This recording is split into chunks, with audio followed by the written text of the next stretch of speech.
Welcome to the Department of Medicine Ground Rounds. I don't know if you have received this card when you went up front to sign, and it's just to let us know that your CME transcripts is now all available online. So if you wanted to know exactly how much CME have you collected up to this time of the year, you can follow these instructions, get in there, and you'll get all that information. It gives the titles, the time, how many CME credits you got, and so forth. So that's just available to you. It's a little more complicated than it was before. That's why they want to make sure that you know how to do this. Okay, so as usual, a few comments before our special guest. Yesterday, we learned that our governor, Matt Bevins, will cut our budget once more, particularly of higher education. 4.5% cut from now to June, and a projected 9% cut per year for every year. Now, I recognize that there's a need to tighten our belts and things are not great, but I'm sure there are other ways to do this. For example, a tax on tobacco. But then again, it's just about the education of our children.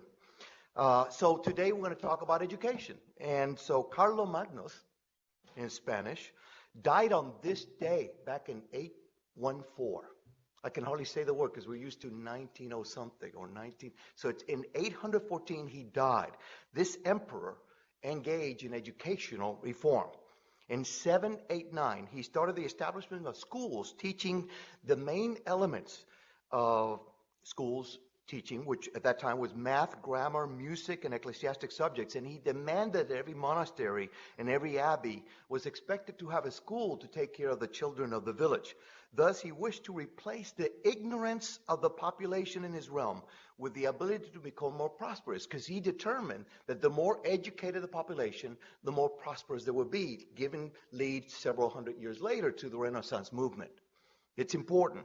And then we bring then many millennia later to Sir Michael Foster, who died on this day in 1907, who was an English physiologist and educator who introduced the way we now do teaching about biology and physiology, modern methods of teaching these two areas that emphasize laboratory training and became standard in the teaching of biological sciences in English universities. He insisted that practical work carried on by the student himself, illustrative of the facts on which the lecture was based, must immediately follow the lecture. The physiology of each organ must be dealt with as a whole within the lecture, and the practical work must be so arranged as to bring home to the student all of the points of each lecture at the time. Education. But then, before I introduce the speaker, let's also remember Jean-Antoine Vimerman. Everybody knows Robert Koch's postulates about tuberculosis. And one of the reasons I bring these topics in the morning on Ground Rounds is to remind people that no discovery was made in a vacuum, that some information and some great people came before that to lead the way to new discoveries. So Jean-Antoine Vimerman, Villemin, was born on this day back in 1827. He was a French physician who proved that tuberculosis was an infectious disease and that it was transmitted from people to cows and so forth. And what was important is that before then, remember, Robert Koch had not described Mycobacterium tuberculosis. This was thought to be a hereditary disease. Which is interesting. So he had, as an army doctor, he realized that soldiers actually got tuberculosis when they were in close quarters. He also knew that there were horses that develop a disease very similar to tuberculosis, and that could be transmitted through inoculation. So he basically took material from an infected tuberculosis patient, they didn't know it was MTB, and injected a rabbit and showed that several weeks later or a month later, they developed tuberculous lesions. And he published this almost 20 years earlier, before Robert Koch actually identified Mycobacterium tuberculosis. Okay? So with that, let's introduce our special guest, Dr. Safi Shareef, who is a chief resident in child neurology at this organization. He is originally from Columbus, Ohio, I learned today. He went to Hopkins to do his undergraduate degree in biomedical engineering and computer sciences. And then he went to University of Cincinnati to obtain his medical degree. And from there, he went to the Department of Pediatrics at the same organization to do his residency. He's now engaged in child neurology, combined residency program, as well as his chief resident of that program. And he's going to pursue a career in neuromuscular disorders. He has a number of activities engaged. I was most impressed with the activities he's done in research in this area, but also in his efforts downtown. He was a founder and co-director of Project Downtown Louisville, started in 2012, which started a grassroots volunteer initiative of food and rescue redistribution right downtown. So with you, I'll leave you, Dr. Shareef.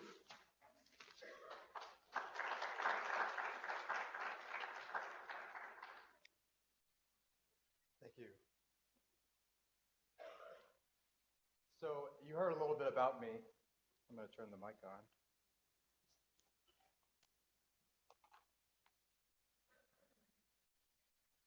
You heard a little bit about me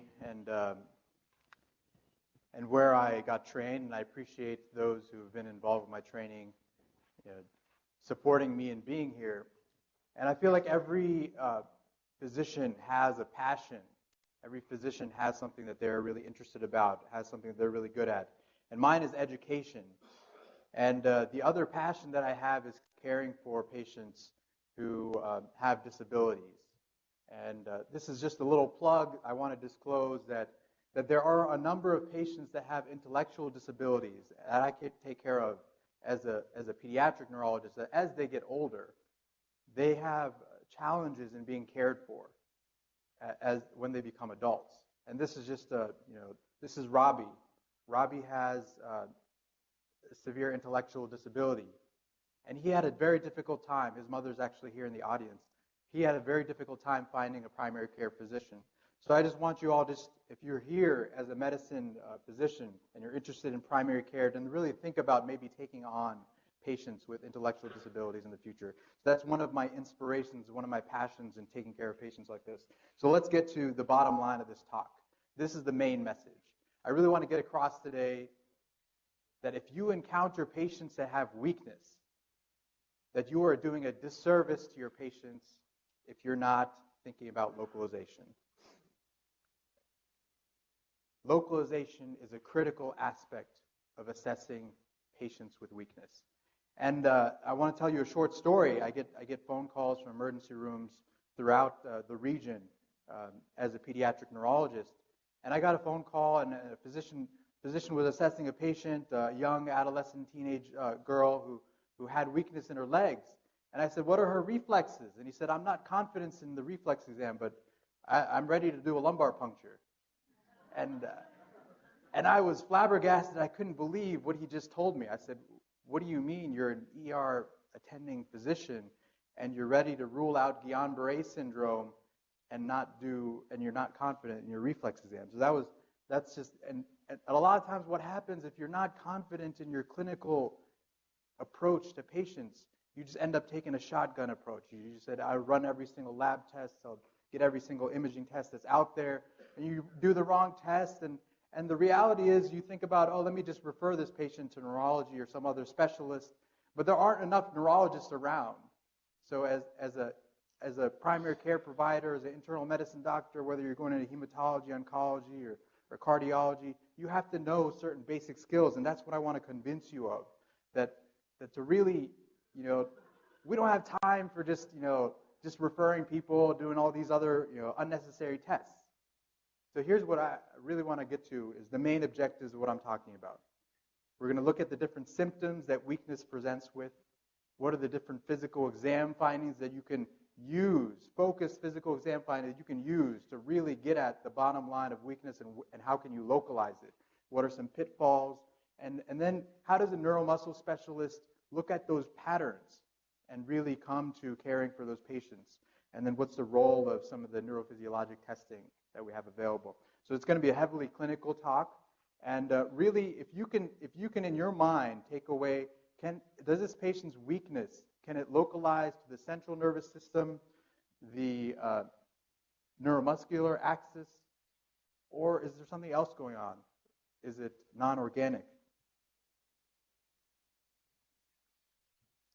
So this is what I mean by the neuromuscular axis: the alpha motor neuron, the peripheral nerve, the neuromuscular junction, the muscle itself, and then thinking about, is it a focal process, multifocal, or diffuse?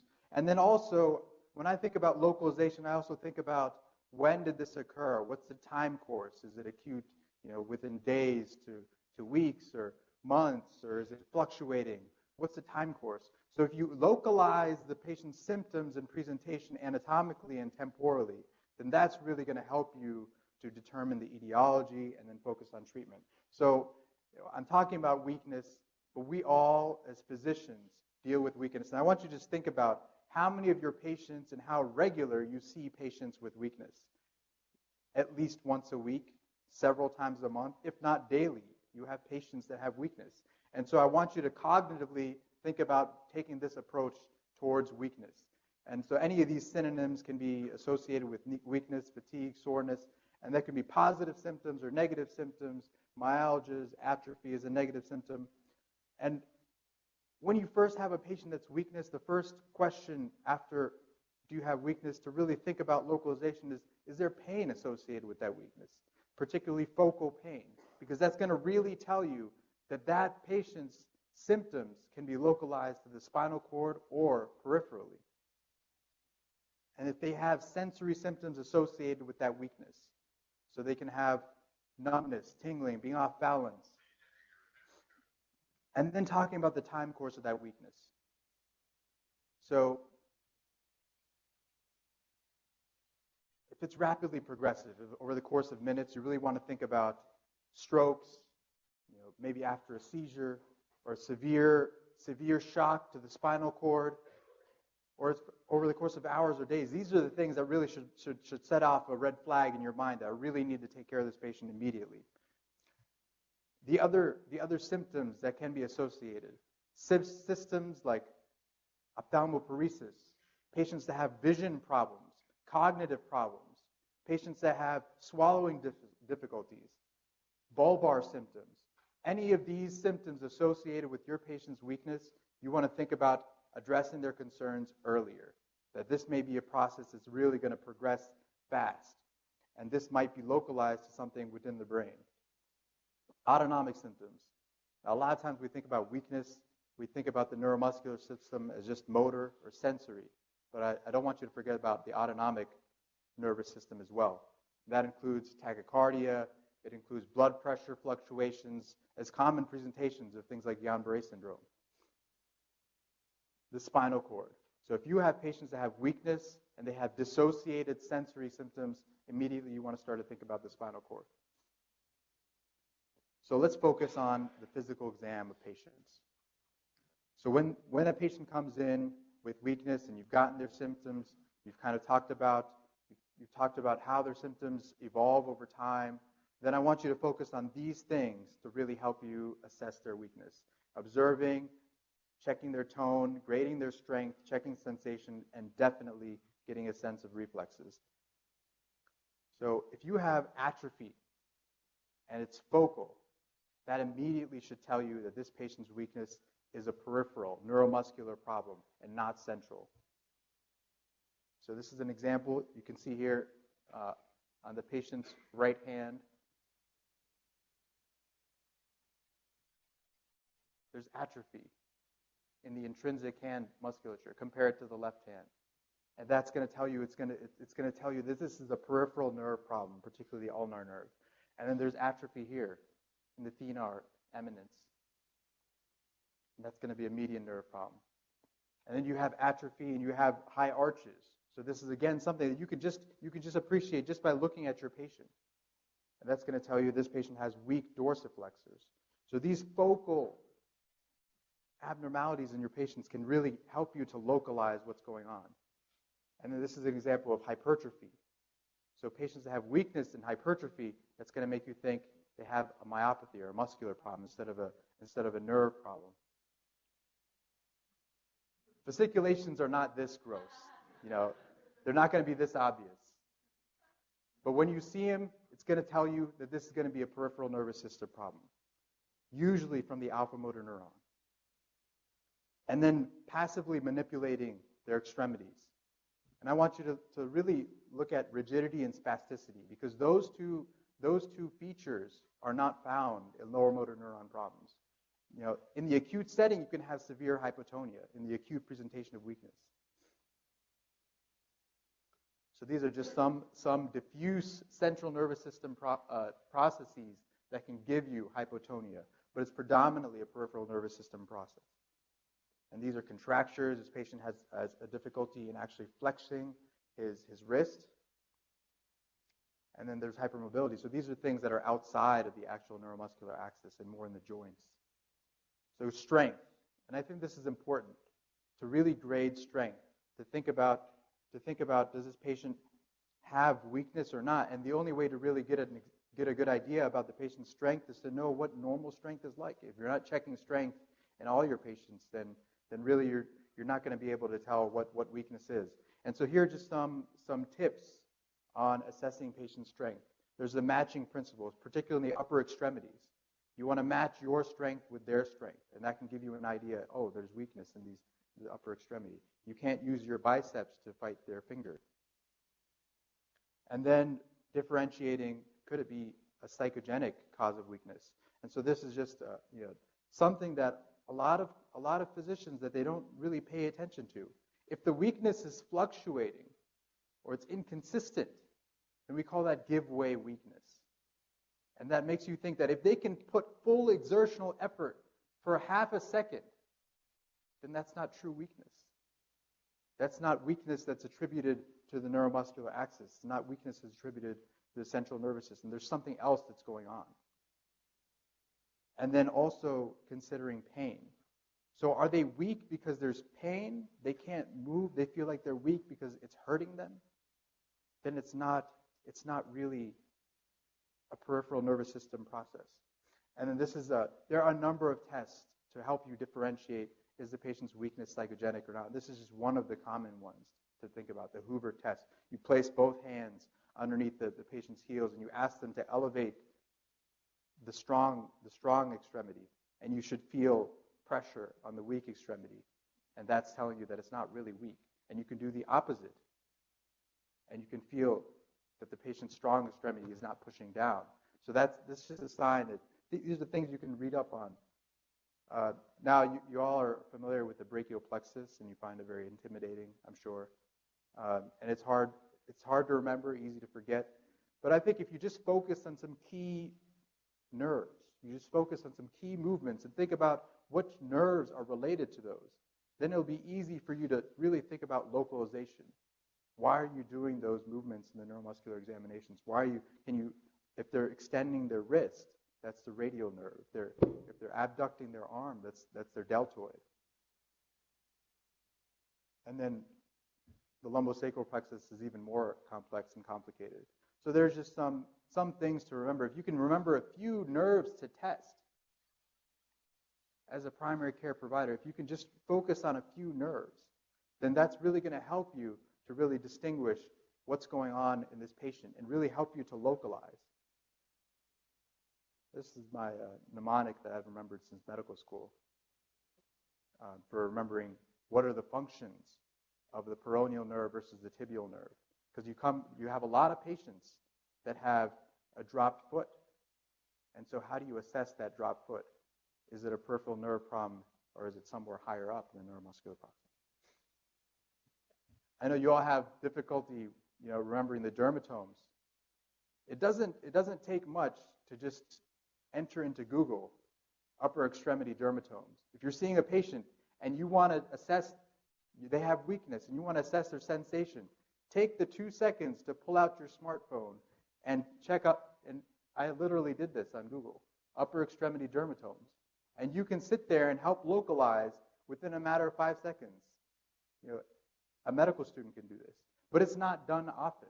This is why I'm reinforcing this. These are things that I've gotten calls over the past 5 years. Or, patients are not being cared for appropriately. Providers are not thinking about localization. So really, when you think about sensory localization, you think, is it a peripheral nervous process? Is it dermatomal in its pattern? Or is there something else going on? Circumferential weakness, circumferential numbness is not dermatomal and it's not peripheral. It really makes you think that there's something non-organic going on. Reflexes. I can't emphasize this enough. If you don't do reflexes on your patients with weakness, you're doing a significant disservice to them. And it's important to do it on every single patient that has weakness. And until you keep practicing it, you master the technique, you're using it appropriately, you're not going to be able to take care of your patients. You have to check reflexes on your patients. And a lot of times we carry around drug rep reflex hammers that are not adequate in checking reflexes. You don't have the technique or the skill to do it, then you practice it. You keep doing it until you get it right. You get help. Hyperreflexia can be physiologic, and the only way to really differentiate physiologic or pathologic is with time and practice.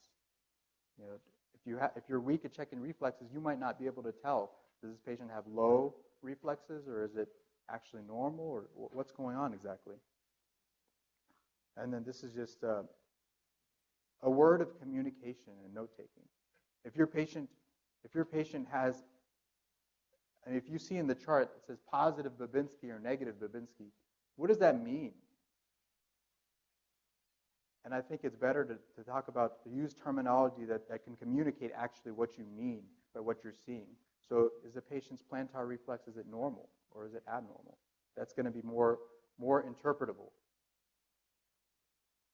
So reflexes and tone, that's the bottom line. If you can check reflexes and tone in your patients with weakness, then that's going to really help you to localize. Laboratory tests can also help you to localize patients' symptoms. And these are just some caveats.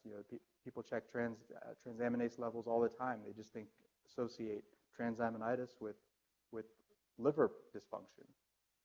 Dr. Brown's here. He told me that a patient had a liver biopsy just from an elevated AST and ALT when it was from a myopathy. So these are common problems that we run into. This is basic medicine, but these are issues that keep coming back up. All right. So you see a patient that has weakness, and they've done all these assessments. You've done a good physical examination. What does a neuromuscular specialist have to add? What can they really add to this evaluation of this patient? So they again look at the motor neuron. They look at the nerve. Is it a proximal problem or is it a distal problem? Is the problem not just in the nerve itself, but where in the nerve? Is it affecting the nerve myelin or is it affecting the nerve axon? And could it be a problem in the neuromuscular junction? And that could be presynaptic or postsynaptic. And if it's a problem in the muscle, where in the muscle is the problem? Is it in the muscle fascicle? Is it in the fiber of the muscle? And where is it sarcolemma, or is it the actual integrity of the muscle fiber itself? So the neuromuscular specialist, we use our clinical experience. We look at the patient and we say, this is kind of what's going on.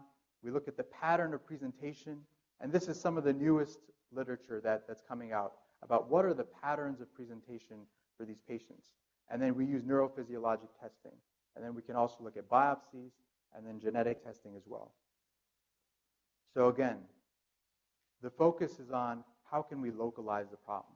Because if you can localize the problem, then that's going to really help you to figure out what is the cause, what is the etiology, and how can you treat this patient. So what are the tests that we use as a neuromuscular specialist? So you do nerve conduction studies.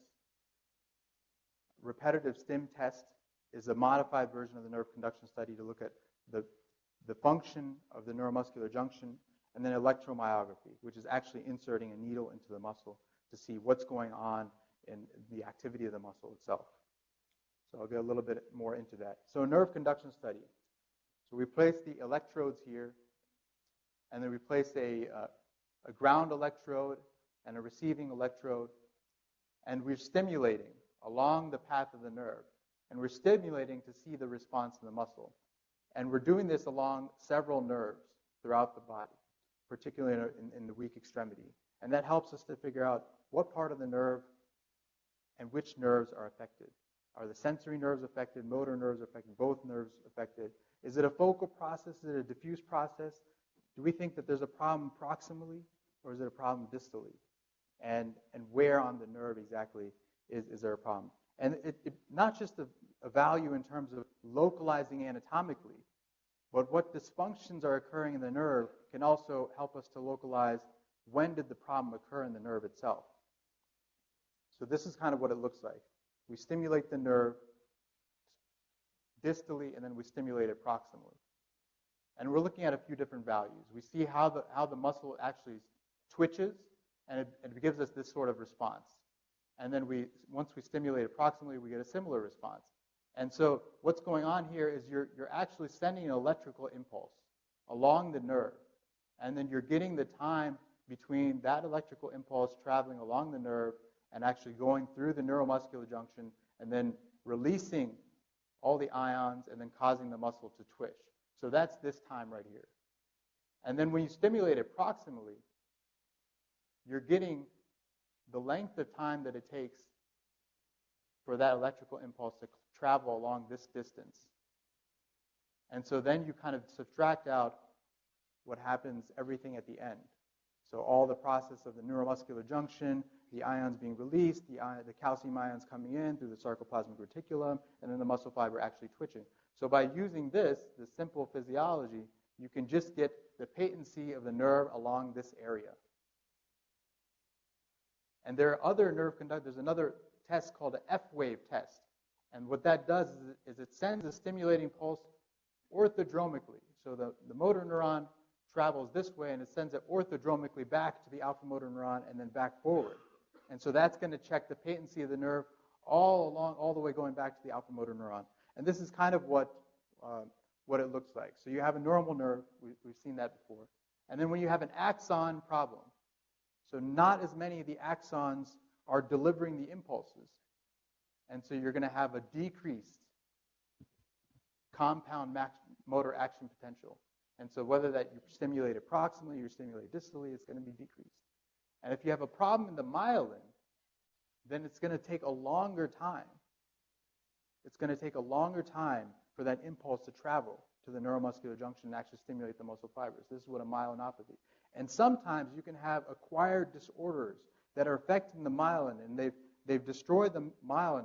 That level of pathology has actually caused a disruption of the axon itself. So that's kind of what's going on in this last area here. So proximally, this is the stimulation you're getting, because distally, closer to the muscle fiber, it looks fine.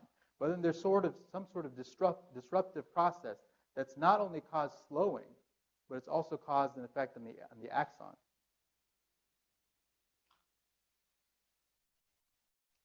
So needle electromyography. So this is where you're basically inserting a concentric needle. You're inserting a concentric needle into the muscle. And what that is, it's almost like inserting a microphone in the muscle. So you're listening to the muscle itself. You say, how is the muscle responding? So when you put that needle in the muscle, once you insert it, you should get a sound. And you see, okay, the muscle at rest should not have any activity.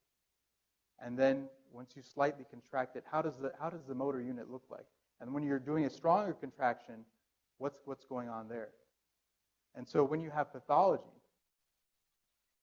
that muscle may not remain at rest. You can have fasciculations. So we saw the example of Terry just kind of flexing his muscles.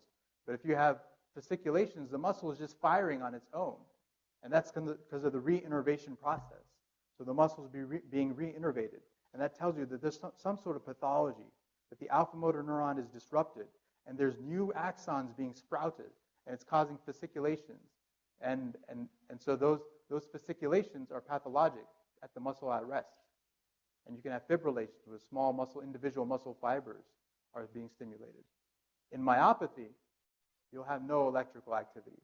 So you insert the needle, and there's so much degeneration that you don't hear any muscle. It just sounds like you're inserting the needle into fat. Because of the axon regeneration and the axon sprouting, you can have giant motor units. But in myopathic disease, the motor units will be very small because they're degenerated. And this is some of the erratic appearance of neuropathic muscles compared to myopathic disease. So, appreciating patterns. This is some of the newest stuff that's coming out, the neuromuscular specialists. Patients come with myopathy and neuropathy, and they come in various distributions of their presentations.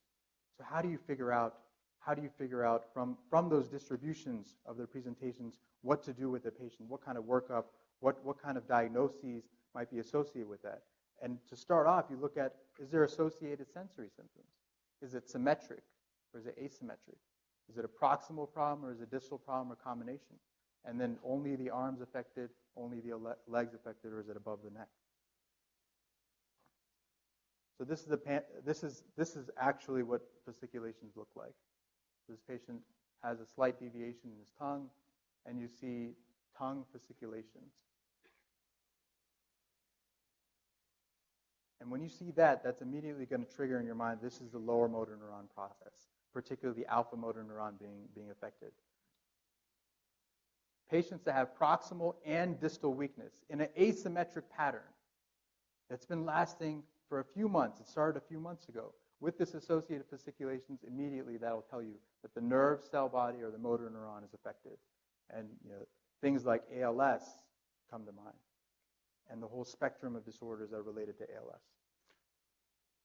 This is a patient with severe distal neuropathy. So patients that have distal more than proximal weakness. So why is that? Because the nerves that travel, as they get longer, they have to innervate muscles that are more distal. And so when you have problems with the musculature that are more distal, that's telling you it's probably a problem with the nerve. Because as the nerve gets longer and longer, it's going to be disrupted. And so patients that have, this is severe Charcot-Marie tooth. So they have severe distal neuropathy, is distal more than proximal. And when we do the nerve conduction studies on them, we see slowing across the nerve. So it's symmetric weakness, and there's sensory loss as well, and loss of reflexes. So this is the pes cavus. And their fingers almost see, the way this patient actually described it is, he said, it's almost as if I'm writing on my keyboard all the time. My hands always just have that positioning. You can have distal more than proximal, but it could be a problem not in the myelin, like Charcot-Marie tooth 1, but a problem in the axon, like CMT2. And it's a different physiologic process, but it's still something to think about. We can easily localize from the presentation that there's something going on in the patient's nerves. But using nerve conduction studies, it can help you to figure out, is it what part of the nerve is affected? And so there are different genetics. There are different genetics on what part of the nerves are affected. And there's just new treatment that's being looked at, new research being looked at into if there are problems in myelopathies versus axonopathies. Fluctuating weakness. And I want to differentiate fluctuating weakness from episodic weakness. Fluctuating weakness is weakness that will fluctuate with exercise and use. So these are patients that over the course of the day, they notice that if they go out for a jog, if they're moving around more, they have more weakness. And you can have the opposite. As they're using their musculature more, they might have an increased ability to use their muscles. They might find less weakness. So this idea of weakness associated with exercise and weakness associated with use really localizes to the neuromuscular junction. And a neuromuscular specialist, they can use their nerve conduction studies, particularly the repetitive stim test, to determine, is the problem with the release of the neurotransmitters, or is the problem postsynaptically? And then episodic weakness, which is not on this slide, episodic weakness has more to do with weakness that is a lot of times unrelated to exercise. It may be due to actually diet. And that still makes us think about a problem somewhere in the nerve ion channels. So somewhere that's in the nerve ion channels. And there are rare disorders called channelopathies, which can cause episodic weakness. So any patient that has ocular weakness, ptosis, and you're worried about their weakness fluctuating and being associated with use, think about the neuromuscular junction. These are various presentations. Patients that have myopathies that are more limb girdle. So in the shoulder girdle and the hip girdle, if you have weakness in those areas, doesn't matter the age, immediately you want to think about this is a problem that's primarily muscular, primarily in the muscle itself. And when you think about those things, you may want to do a number of lab tests. You may want to check a CK. You may want to do those things. But think primarily, is the problem in the muscle? And how can I help this patient who's having this myopathy? Is it from certain toxic or metabolic causes? Because those are the first things to think about in patients. And then that can be causing a structural problem in the muscle itself. This is a patient with fascioscapulohumeral disease. And if you look, you can see atrophy in the pectoral muscles. So it's proximal arm, and then you see the distal leg, kind of the medial gastrocnemius is pretty atrophied here. You see winging of the scapula. And you almost see kind of like a triple hump sort of sign that's going on here. So there's proximal weakness.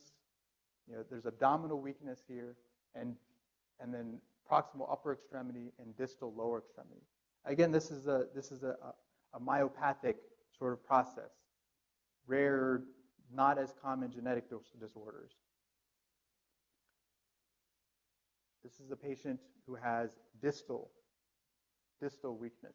It's an elderly 77-year-old gentleman. Distal weakness in proximal legs, distal upper extremity. So again, this is a myopathic process. This is inclusion body myositis. This is an elderly gentleman who has myositis. Again, you localize these symptoms to the muscle itself. So I kind of want to present a case for learning, just a short presentation. This is an 18-year-old young lady. She came home from work. She felt weak, and she struggled walking. So after she was in the shower, she tried to raise her arms. She had some difficulty, and so she went to bed and she tried to sleep it off. She woke up the next morning, and she couldn't get out of bed. So this was incredibly worrisome to her. So you're asked to evaluate this patient. Immediately, what do you want to think about? So what kind of question do you want to ask in your mind? This patient who seems to be weak in her legs. And I think the biggest takeaway from this presentation is to think about, where is this patient's problem? Where is it occurring? Because any one of these places, any one of these neuroanatomic locations can be disrupted to cause this patient's symptoms. So the point is not necessarily to think about, what happened exactly with this patient? But the point is to think about, how are you going to approach this patient? What's going on through your mind when it comes to this patient? And how are you going to evaluate them? And then how are you going to get them the help that's needed? And primarily, the focus should be on localization. And this is a change in the cognitive process that we have as physicians when evaluating weakness. And I think the reason, although this might seem very basic or fundamental, I think a lot of times we don't think about things. We just jump from word association or pattern association. We see something and we immediately associate, distal weakness, maybe they have Guillain-Barré syndrome, or ocular weakness, maybe they have myasthenia. We don't really think about what's going on in this patient.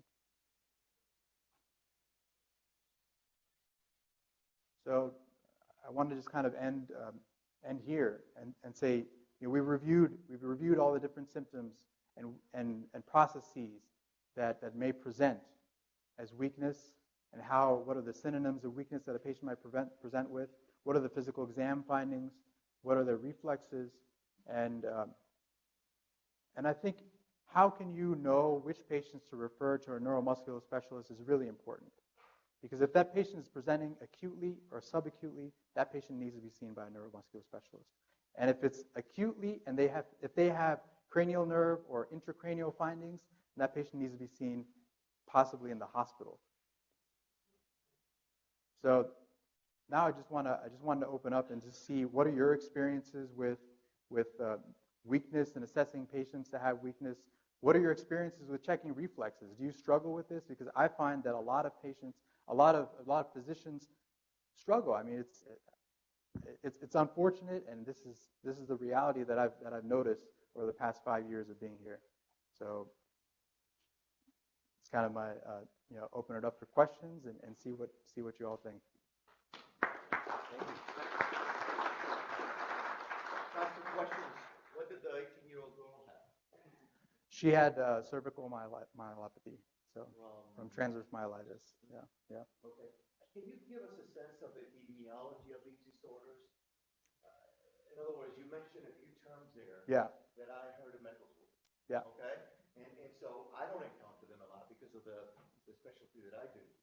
But how common are ALS versus some genetic disorder versus this? How is it in our population, adult versus pediatric? Can you tell us more about that? Yeah, yeah. Juvenile ALS is very rare. Juvenile ALS is very rare, but adult ALS, we see a new patient possibly, I would say about 3 a month. Somewhere along that line, 3 or 4 a month of new ALS diagnoses here in Louisville. And so it's common enough that we should be aware of it. And the important thing is those patients need to be referred earlier. Because if you can get them referred earlier, they can get the care they need, and you can hopefully look to stop the progression of their disease. Now, some of the other disorders like facioscapulohumeral disease, inclusion body myositis is a little bit more common than that. But even something as simple as fatigue, I mean, if you look at fatigue or weakness related to fatigue, it can be up to 20 or 30% prevalence. So these are common presentations that you want to think about, these uncommon disorders, but the only way to really think about it effectively is to really think about how can you localize their presentations, their symptoms. Myasthenia gravis, probably 1 in 1,000. Yeah. Questions? Comments?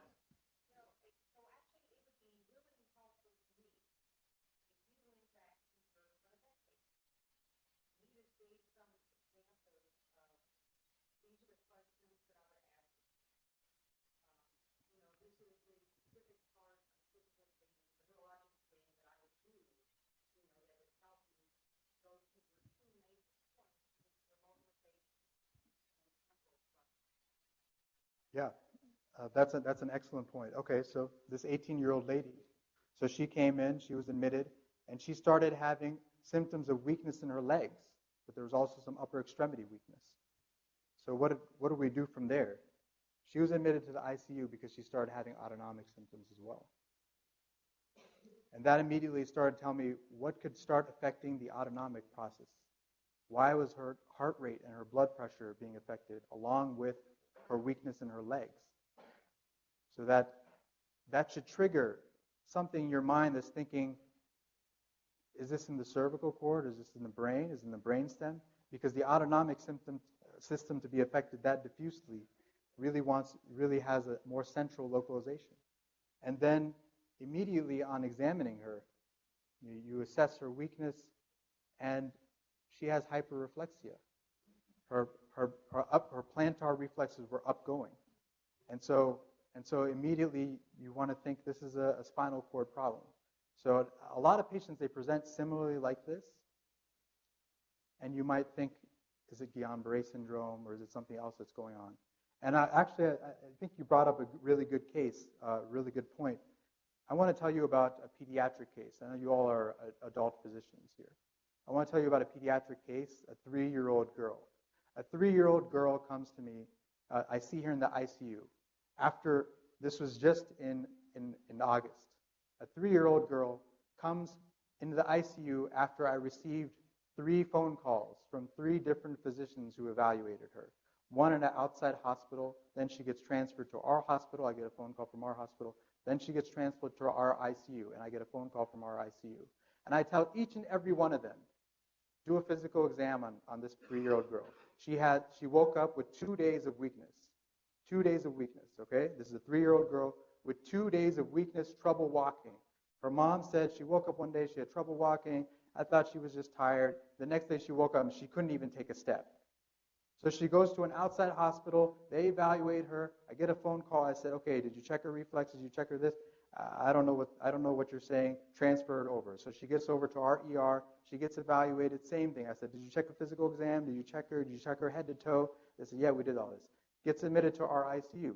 Same thing. Everybody checks her head to toe and everything. They said, I checked reflexes and everything. I go to the bedside and examine the patient, and I notice something different. She has decreased reflexes, but she's able to wiggle her toes. So this 3-year-old girl, she has weakness that's been going on for 2 days, but I examine her and she's able to wiggle her toes, and she has slightly decreased reflexes.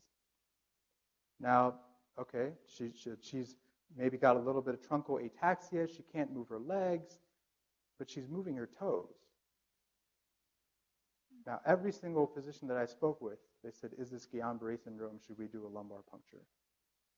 And I kept saying, did you examine this patient? Did you look at her head to toe? And so what would be your thought process? Are you familiar with Guillain-Barré syndrome, how it presents? What seems off about this case in Guillain-Barré syndrome? She shouldn't be wiggling her toes. Why does she have slightly decreased reflexes, but why is she wiggling her toes? Why does she have more truncal symptoms?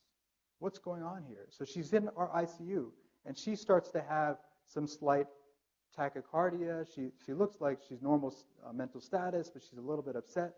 So I'm examining her with her grandmother, and her head just kind of falls back into her grandmother's hand, and there she's got a tick. She's got a tick on the back of her head.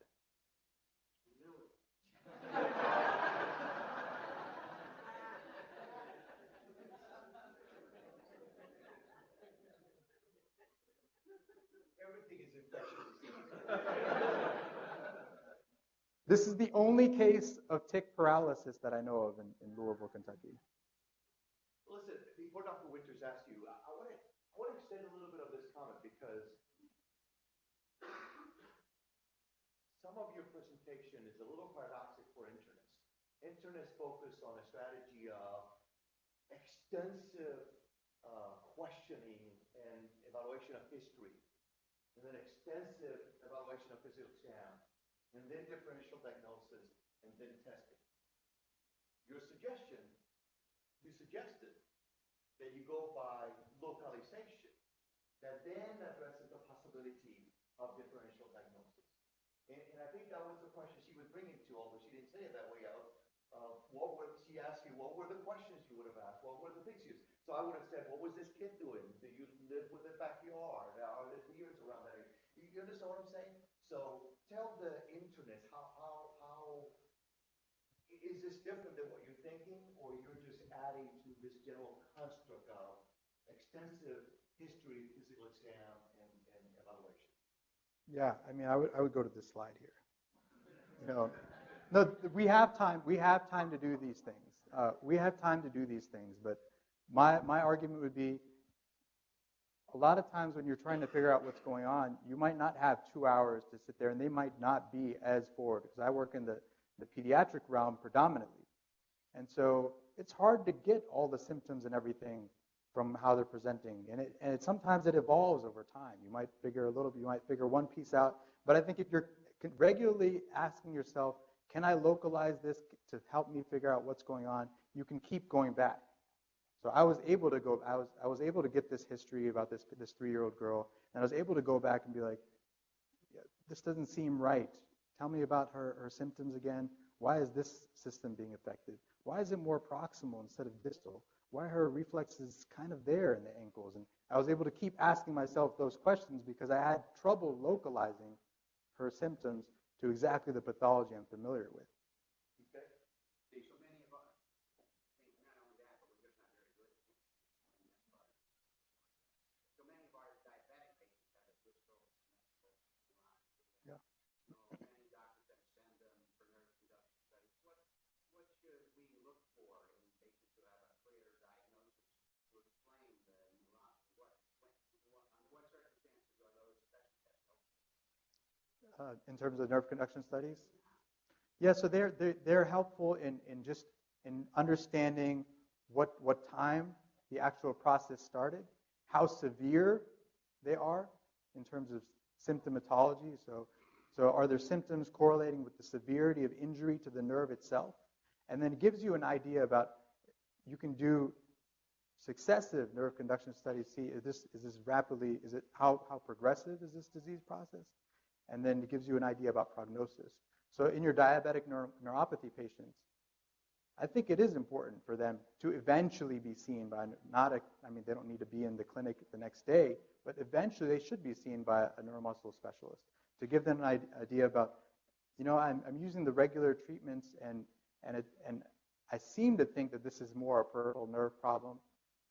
And I've checked their A1C, I've checked the regular things, and it just seems to be, it just seems to be progressive. What can we do to help this patient? And the patient needs to know, is this going to be a progressive disorder? How long is this going to last for? Is it going to go on forever?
Yeah, so he's talking about, as a gastroenterologist, they see ALS patients later on in the disease course when it's really progressed severely.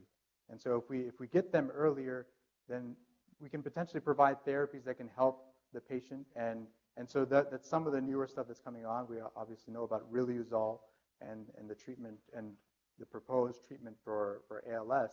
And so Dr. Brown will have a lot more to add on that. But I mean, these are neuromuscular diseases. It's the new realm of medicine. Neurology is there's a huge frontier in how the therapeutics of neurology is progressing. And so there's a lot of newer data and literature that's coming out. And I think being involved in some of the newer studies, being involved in seeing how rapidly progressive they are might help us to look at, can we maybe add on different therapies or explore different therapeutic options, different therapeutic route for these patients. So I think, yeah, I mean, yeah.